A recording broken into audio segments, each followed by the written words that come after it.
The streets of East London are paved with, well, piles of rubbish. Rotting refuse has appeared across Tower Hamlets due to strike action by bin collectors in the borough. Members of the Unite Union walked out just over a week ago in a dispute over their pay. And local residents and business owners say they're now left with disgusting and dangerous conditions. A new pay offer was put forward today to break the stalemate. Harry Lowe has spent the day in the area. Rubbish piling high, the result of a walkout by waste collectors in Tower Hamlets. 1 week on, and people in this part of town are fed up.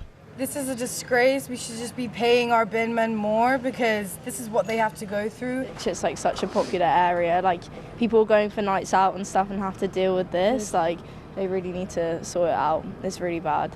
It's ridiculous. You cannot walk. You smell a lot of bad smell, and I didn't think it was going to be like this when I came here, actually. So I was just walking down there, and it's like you think Brick Lane, city people come over here, all sorts of people come here, and then we just don't want to see this. It's a disgrace. Well, this morning I had to cycle into work and I was dodging all the piles of rubbish on the pavement. It was actually a bit of a health and safety issue because obviously there's traffic running beside you. It is bad for everyone, especially when I take my kid to the school in the morning. It's not a good feeling. You're walking with your kids with that kind of smell and rubbish around you. This head teacher has been forced to take matters into her own hands. It's been difficult for the children and for the families. This is the entrance we use for children who are more vulnerable, so wheelchair access or children who need to come in through the main entrance. So for them it's not been very pleasant, you know, the smell and just the whole look of the place. It feels not a very nice place to be, and yet school should be a wonderful place. Businesses say they've also had enough. I think the local residents are extremely upset, extremely angry. This is going to affect people's position in power because when we come to vote, we will vote with our pencil. Apart from the overflowing bins, the first thing that hits you is the smell. It's a real stomach-turning stench. There's broken glass, household waste, and worst of all, rotting food left over from nearby restaurants.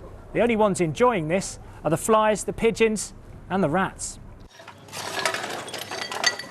Tower Hamlets Council says it's disappointed by the strike action and says it's allocated non-striking staff to cover missed collections. There are hopes a deal can be struck.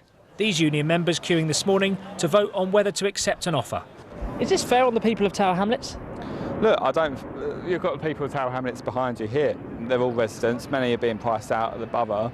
It's very difficult to live in this area of London on low pay. It's not fair for the residents of Tower Hamlets either, and all we're asking is the council to come back to the table, which they have done now, to negotiate with Unite and come to a conclusion, because nobody wants to be here. And we've just had confirmation that Tower Hamlets Council and Unite have reached an agreement, which means that bin collections will resume tomorrow. The union says its members are willing to work overtime, including this weekend, to make the streets clean again, much to the relief of everyone here who's had to put up with this awful stink. Absolutely, and thank you for bringing us that latest update. Harry Lowe there.